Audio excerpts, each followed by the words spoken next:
very good afternoon to you in Namibia, and welcome to another public information sharing session featuring, of course, that's the Ministry of Industries, Mines and Energy, taking place here alongside the Ongwediva Annual Trade Fair, the 24th edition thereof, taking place under the theme Innovate, Connect, Prosper.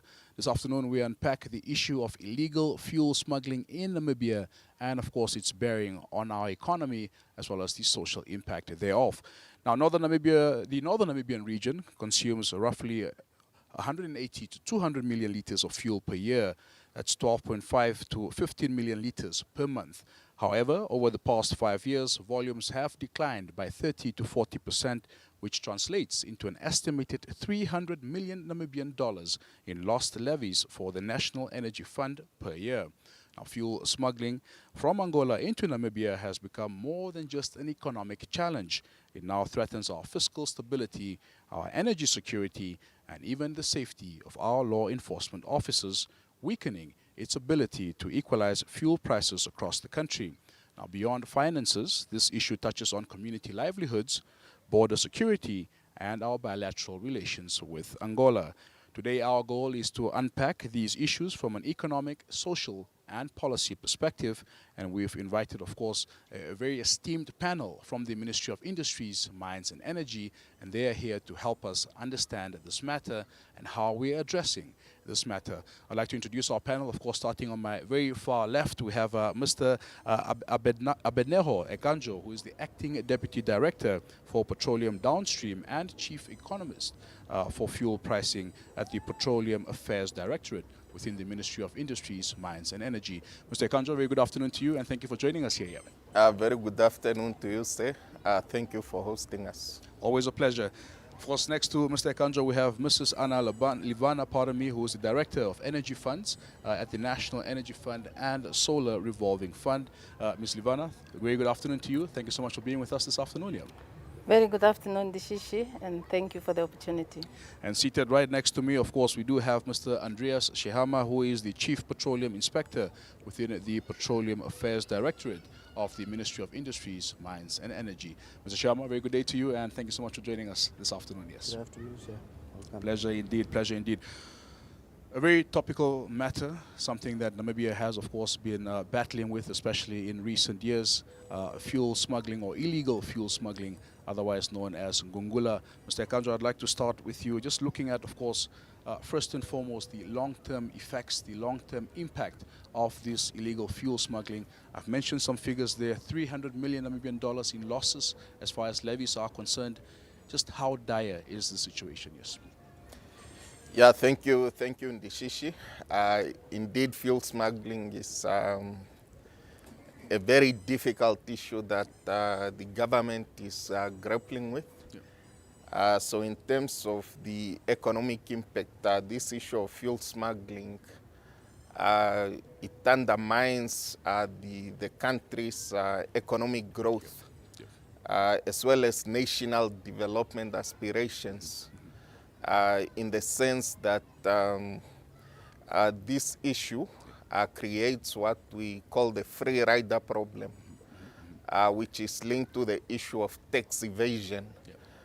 So when people buy illegal fuel, they are evading the payment of taxes.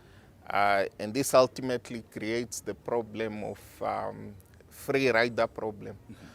Because, for example, if we look at some of those levies that are imposed on the fuel price, let's take the MVA levy, for example. Yes. You go and fill up your vehicle with this illegal fuel, yeah, and then you get involved in an accident.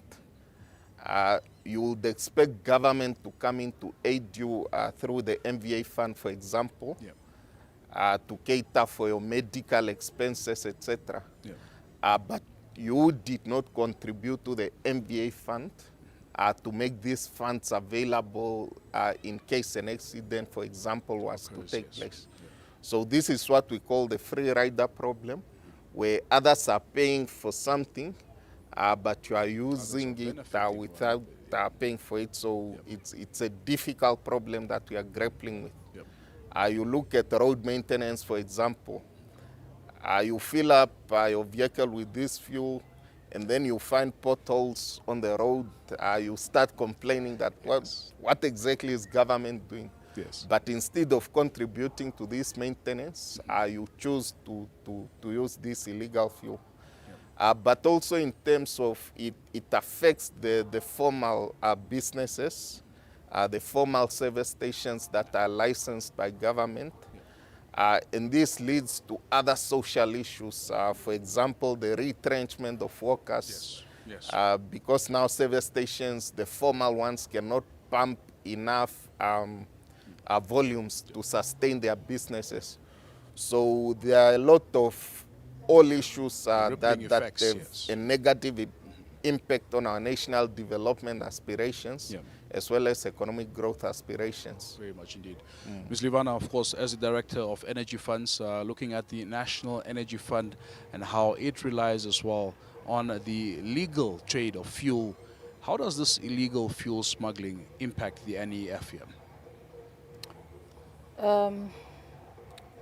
Since 2018, when the then Ministry of Mines and Energy was then made aware of the existence of illegal fuel in the northern part of the country, particularly in Oshana, Ongwena, and Omsati regions, we have been monitoring the situations in terms of volumes.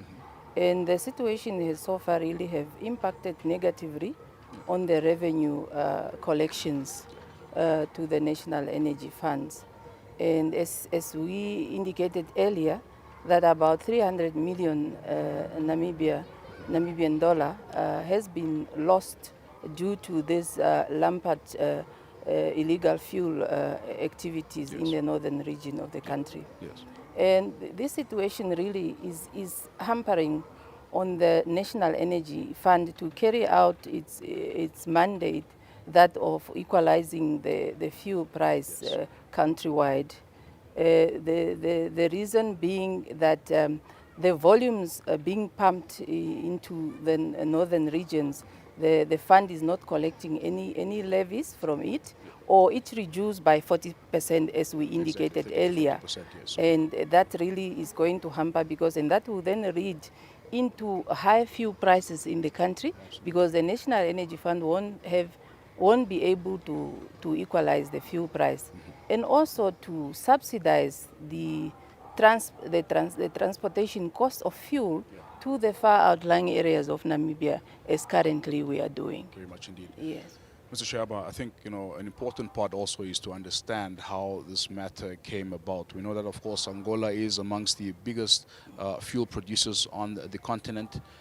We know, of course, Angola has its own refineries as well. But where did that gap for illegal fuel smuggling come about? But also on the broader side, what opportunities exist for cross-border cooperation to contain this matter here? Thank you, Shishi. As you said, Angola is, you would say, is not like Namibia in terms of oil and gas market, and they have been producing crude and selling crude in the international market, and they also had a refinery locally that they used to produce finished product ready for consumption to their market, to their local market in Angola. And with the crude sales, they could subsidize the price of the finished products in their country. Hence, the price at the pump, at their service stations, will be much cheaper compared to ours. For Namibia, we don't have a refinery. We source our products from the international market. At times, these products are sourced from as far as Mediterranean, Gulf, Singapore, those areas, which incur a lot of cost, shipping cost, and a lot of added cost because of logistical arrangements and so on. So that's where we differ, and Angola market compared to Namibian market, it's totally different, because as here we also belong to SACU, the custom union. So Namibia, South Africa, Botswana, we use sort of a formula to calculate our pump price. Yes. Yeah, I don't know what they are using in Angola to calculate their pump price, and for that they are subsidizing their pump price. Although here we also apply some sort of subsidy, it's not enough for us to be at par in terms of pricing. And what is happening between Namibia and Angola, it's a situation that needs a good coordination from both sides, and a cooperation whereby we need to engage as government and agree to say, let's put up control measures in terms of the borderline. If we can, and this is, I'm thinking of a permanent sort of solution, to say, put up a fence and put up several checkpoints or import entries that are recognized by both governments, which will be manned by both law enforcement, so that whatever comes in Namibia or goes to Angola is properly and formally declared. Yeah. By so doing, we will indirectly avoid the smuggling, because people, those that are smuggling, they will not go to the entry if they know that they cannot declare those products. Yeah. So those are the corporations that we need to think about and seriously address. Otherwise, this problem will be here until maybe the Angolan price become realistic, because for now it's not realistic. Are we perhaps looking at, harmonizing these prices? You've mentioned, of course, how countries like South Africa, like Namibia, like Botswana, under SACU have sort of harmonized the fuel prices, and Angola operating in its own space, so to say.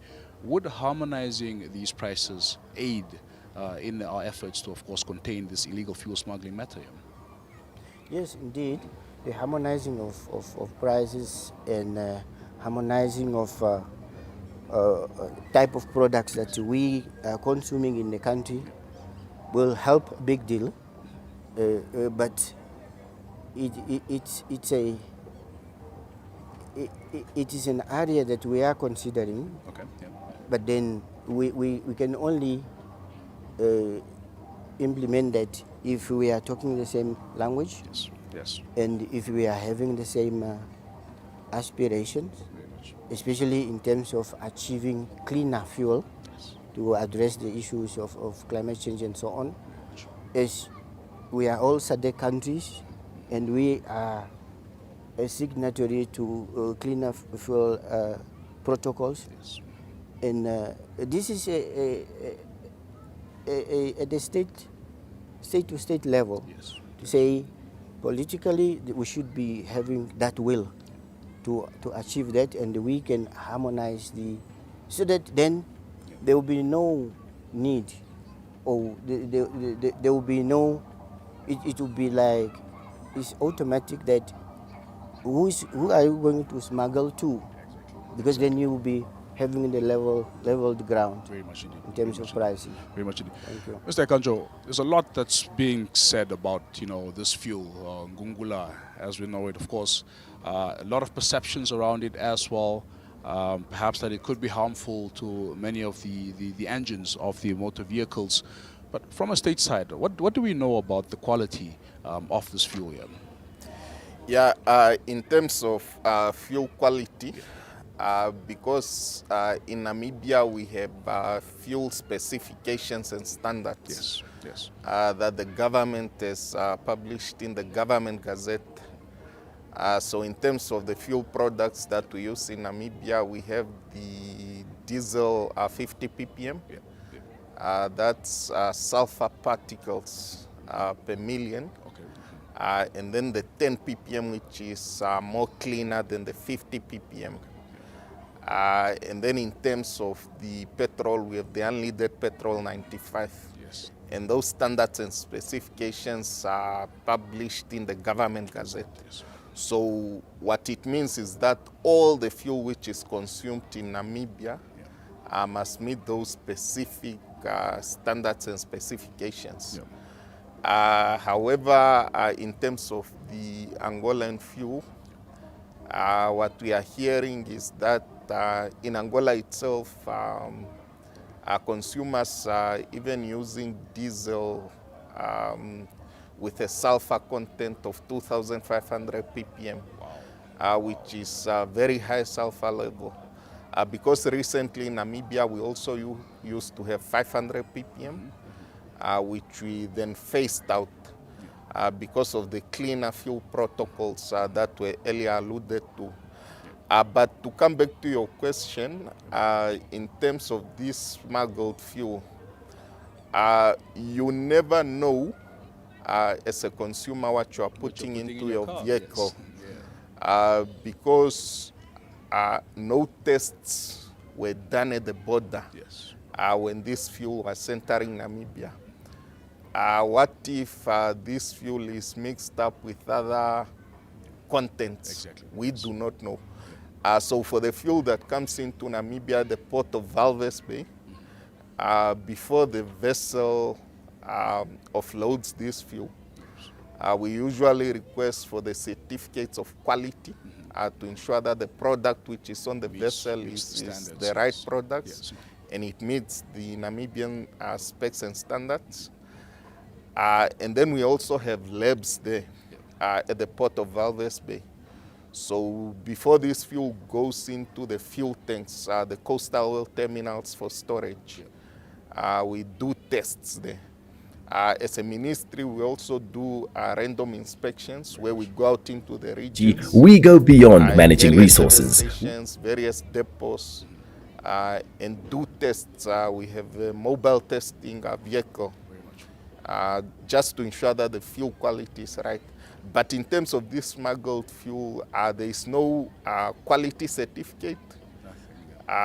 We don't know if this fuel has been diluted with other or tampered with, etc.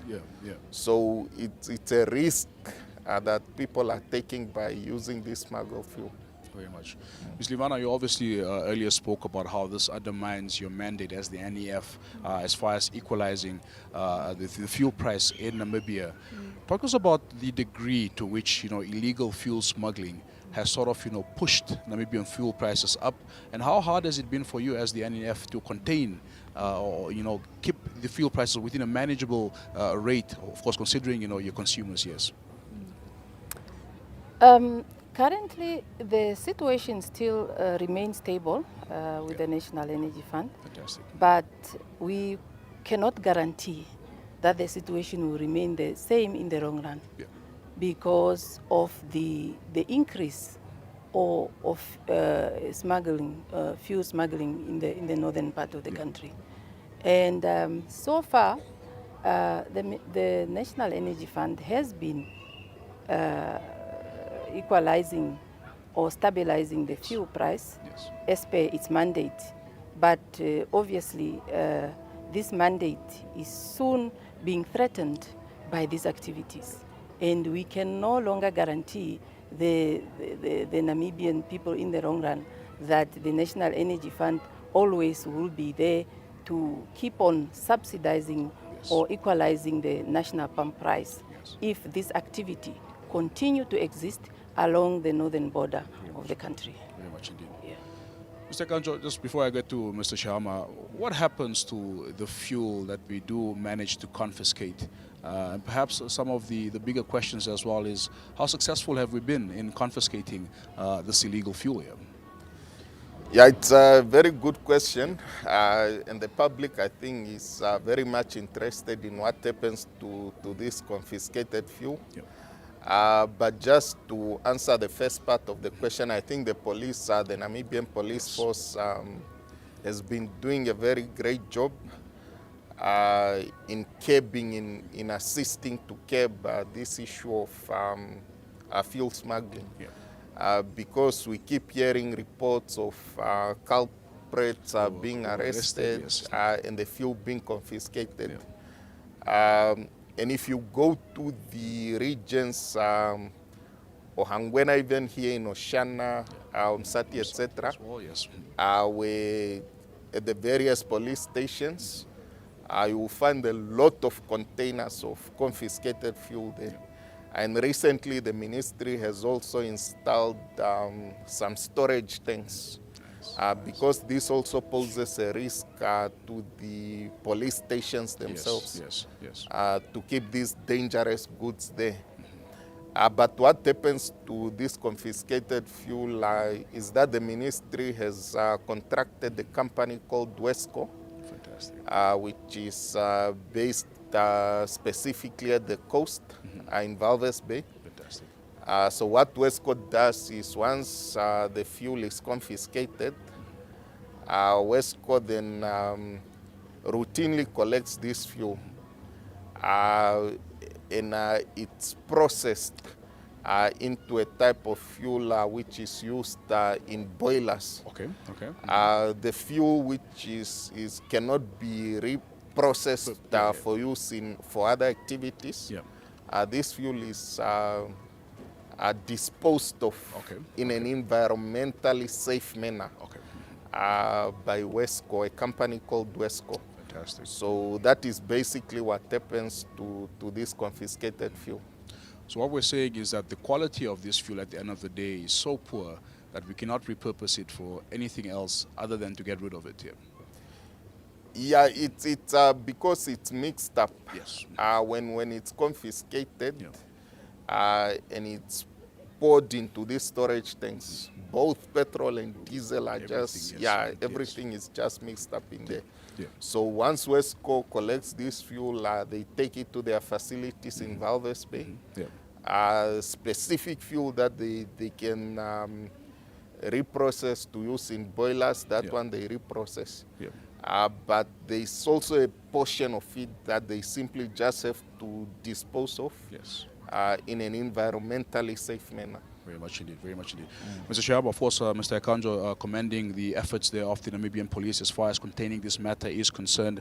I think, kudos need to be given to the Namibian police, but one cannot deny that it's quite a mammoth task, especially considering the border stretch between Namibia and Angola. My question to you is enforcement enough at this point in time, and what other options can we explore? Of course, you mentioned, more checkpoints to check the quality and the legality of this fuel, but what more can be done on top of that here? Yes, this is the enforcement. We're trying our best. Yes.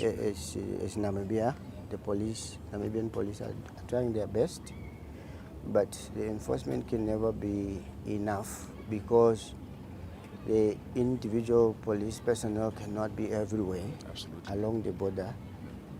Because we are talking about from the Kunene River to I'm sure Kavango West region. Yes. And it's very much a long distance.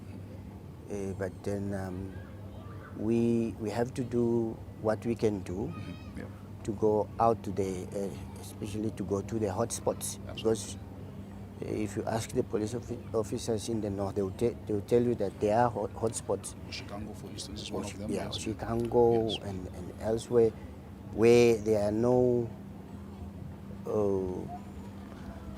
border lines or there are no control points. People are just passing. As we know, our border is open. Yeah, and we from our side, we are also trying to support the police. To say once you confiscate, because they were having now this matter of running out of space where to keep these containers once they are confiscated. So we then build them temporary storage facilities at some police stations where they can temporarily keep these products until they are removed by the waste collector, the Wesco company. And we are also thinking of intensifying the campaign, Yes. whereby we inform again the public, although the public is well informed as we are speaking. Yep. They know, if you ask one, they will tell you, we know what we are doing. And to them, apparently, it's a bread and butter issue. Yes.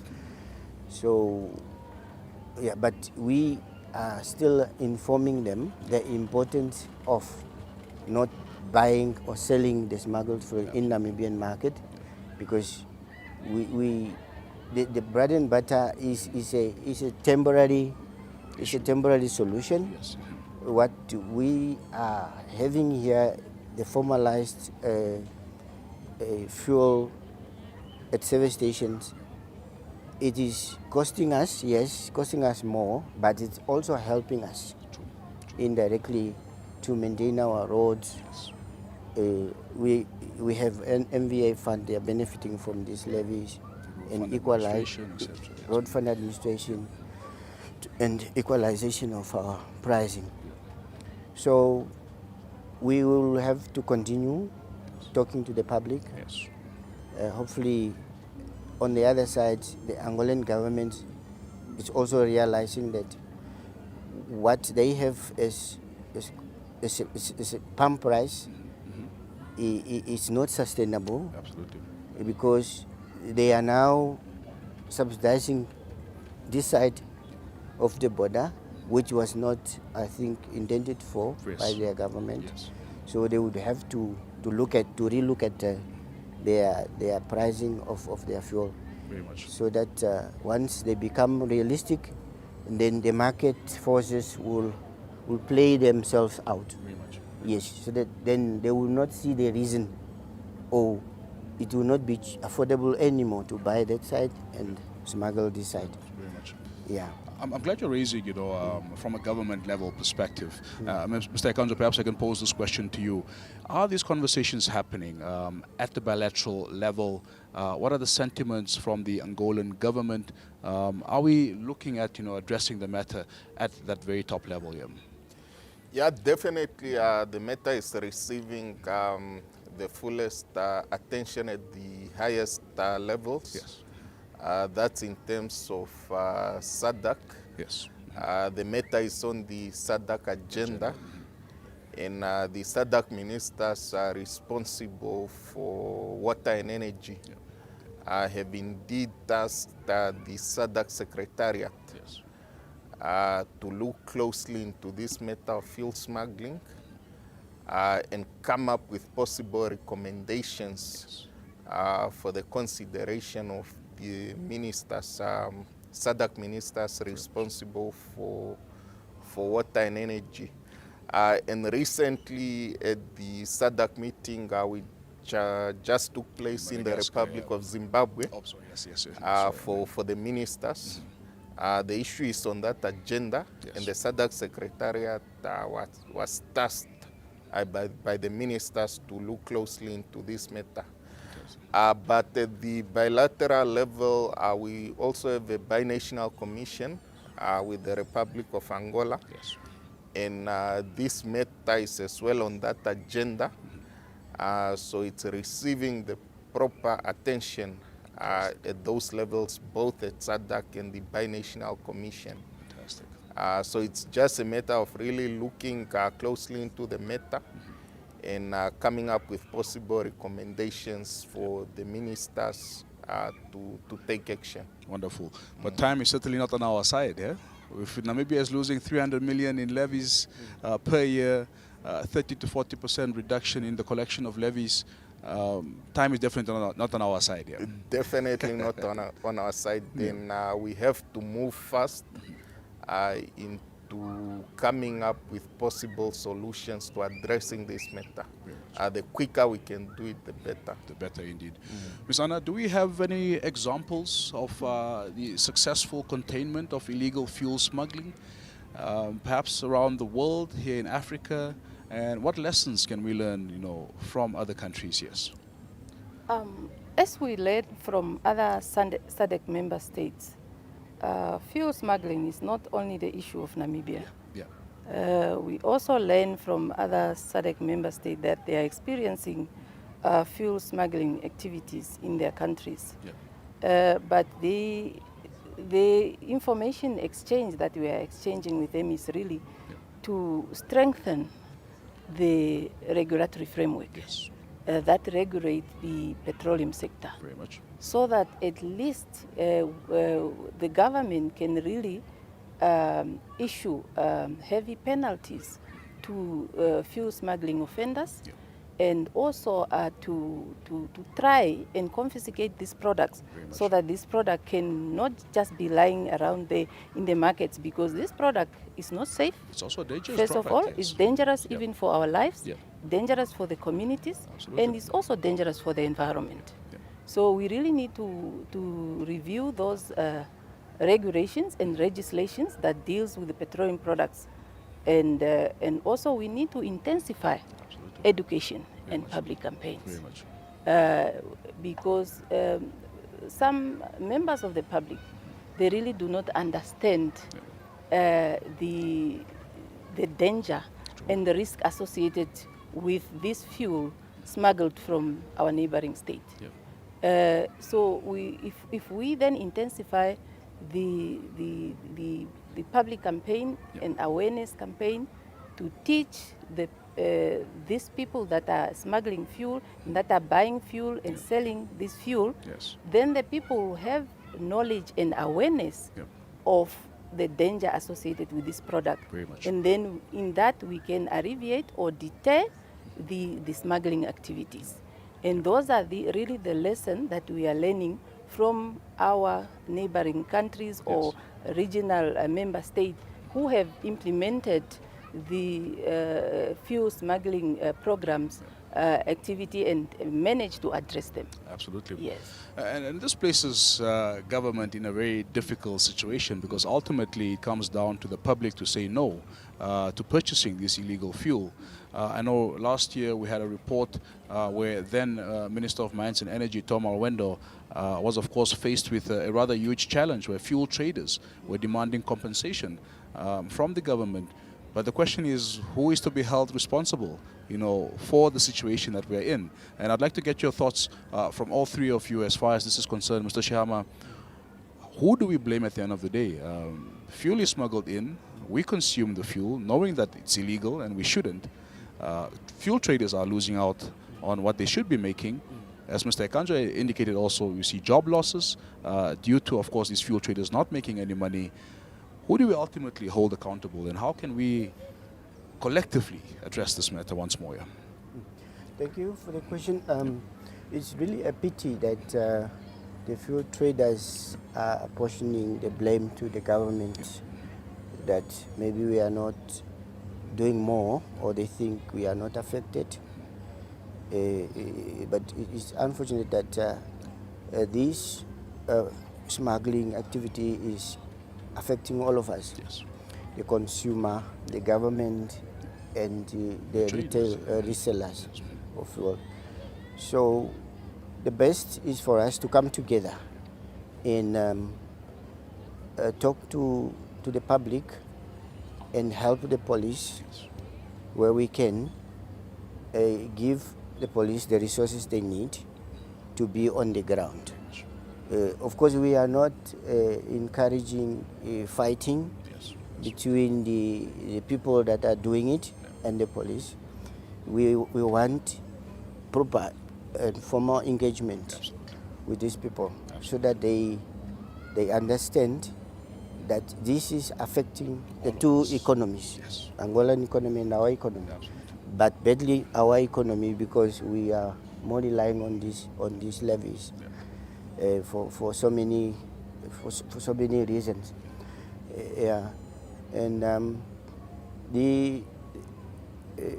at times we say Minister of Mines and Energy or Minister of Industries, Mines and Energy should do something, but we have the laws that we we have as a country the customs and excise laws, the immigration laws. These are the laws that should come in first, because then they have to regulate the movement of not only of the people but also of goods that are coming in the country. That's where we start. So our customs, our NAMRA should be on the ground as well, assisting the police and finding a way also to find these people, these culprits, so that they feel it, that what they are doing is wrong. Yeah. So our police, they will never be enough to combat this smuggling. Concerted efforts, indeed. Yes, we need a concerted effort from all stakeholders. And the resellers, the fuel resellers, they should also come on board. There's a list of, at times the police forwarded to us that they need assistance in ABCD. So we can assist maybe in terms of logistics, transportations and so on. So that we do what we can do at our level while the two governments are finding the permanent solution. Absolutely. Rosanna, your 2 cents? Yes, as he just indicated, we really need to have a joint operations to all stakeholders that are involved and those are affected by this fuel smuggling activity. They need to come together to join the resource together and pull the resource together and at least assist our security forces to be able to patrol the border and monitor the border on a daily basis, so that at least in the short term we can deter the illegal fuel activity in the northern region of the country. And in the long run, we really need to pursue the issues of harmonizing the fuel price and also pursuing the issue of harmonizing fuel standard and specifications between the two countries, so that these issues will be addressed. If we can only address the issues, the root cause of the fuel smuggling is the disparity that occur between the fuel price between the government of Angola and the government of Namibia. The fuel price in Angola is cheaper and the fuel price in Namibia is high. And the problem also, the government of Namibia cannot regulate that fuel because of specifications and standards. So if we can just harmonize those two aspects, then the issue of illegal fuel will be the thing of the past. Absolutely. Mr. Kanjo, I'm sure you're in agreement. Yeah, definitely. Definitely in agreement. And it's a very difficult issue.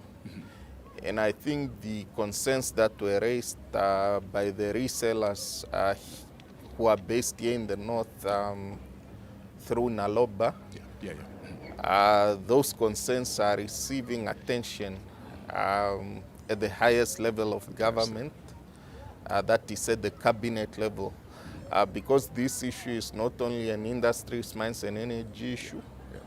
It involves law enforcement, that's the police. It involves customs and excise, Ministry of Finance, as well as NAMRA, immigration, etc. So it's a very difficult issue, and it's receiving attention at that highest level of government, cabinet level. Namibia, of course, is at a very interesting juncture or precipice.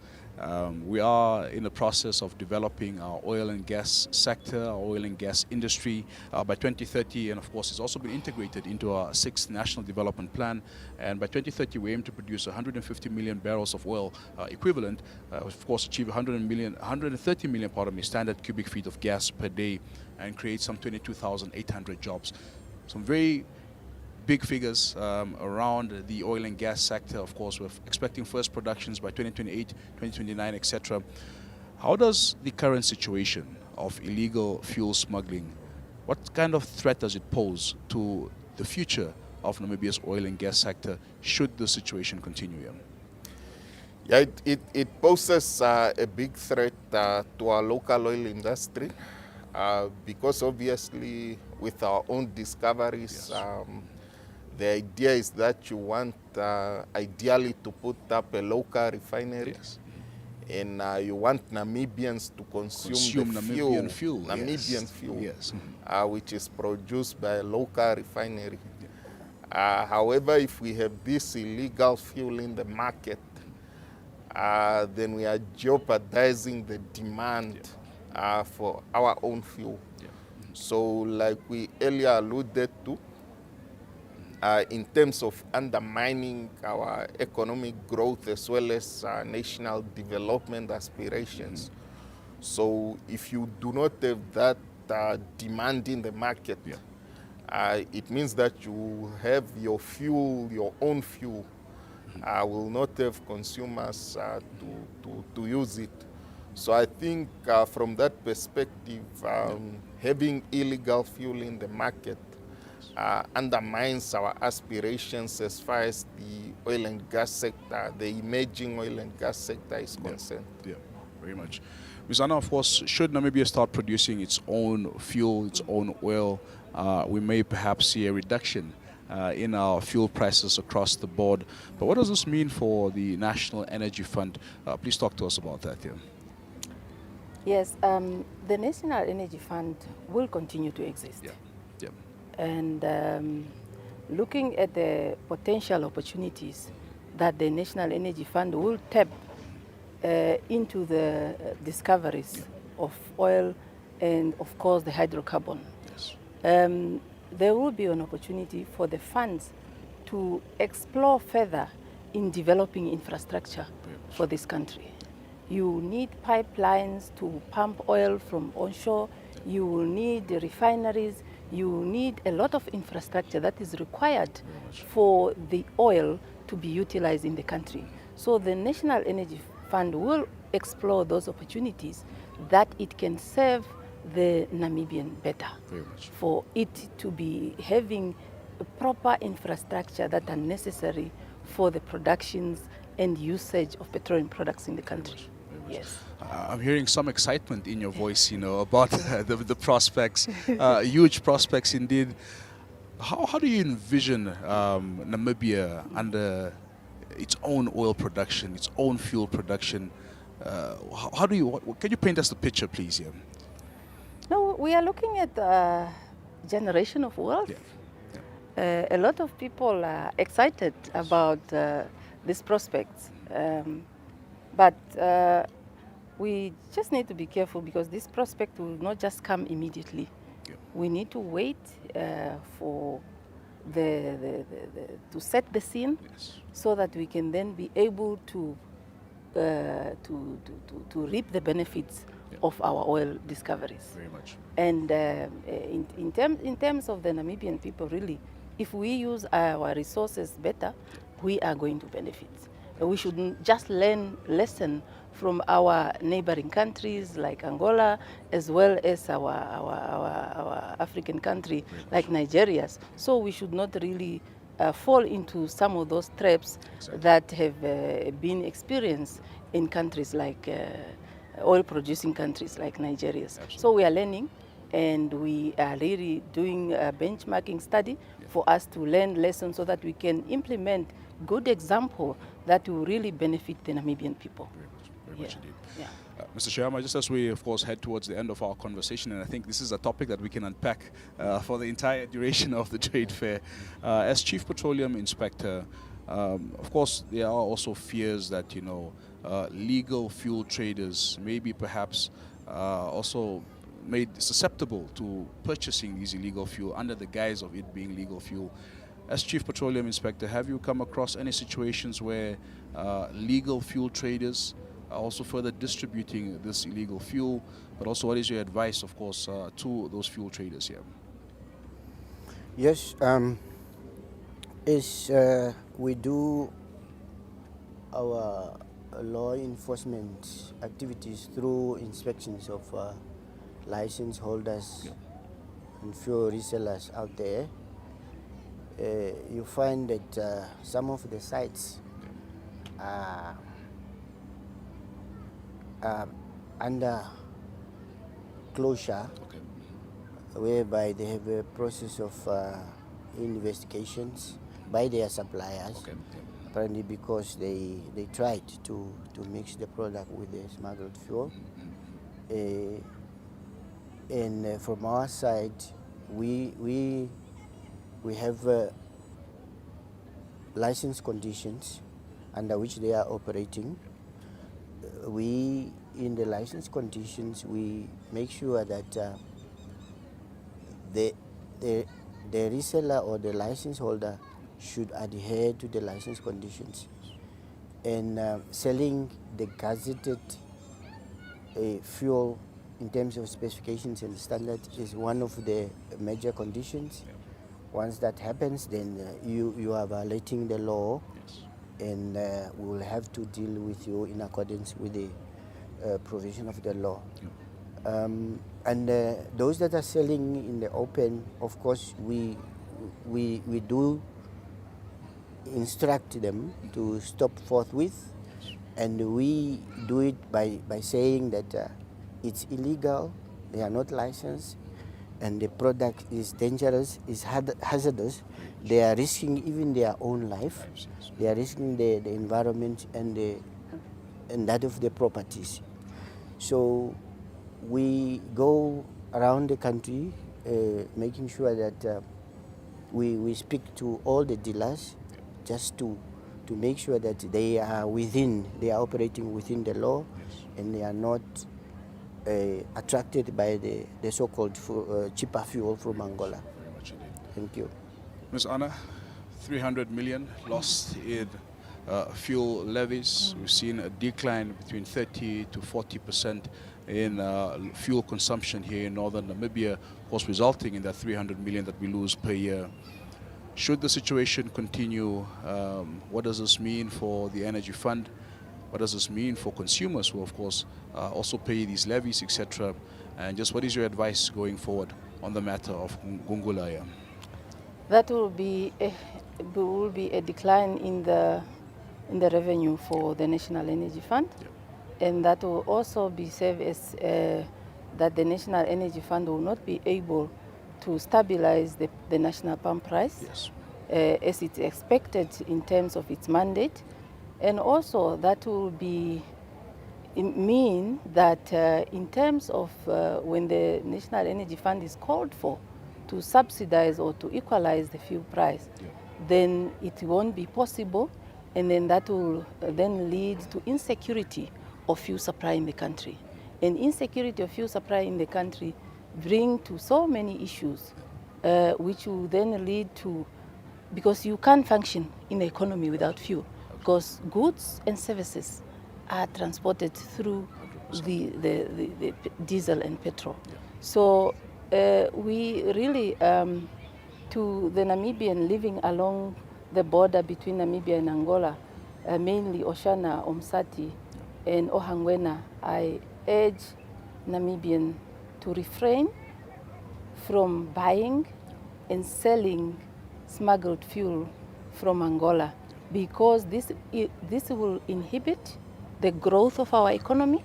This will lead to unemployment in these regions, which was really becoming an upcoming regions which are growing in economic wise.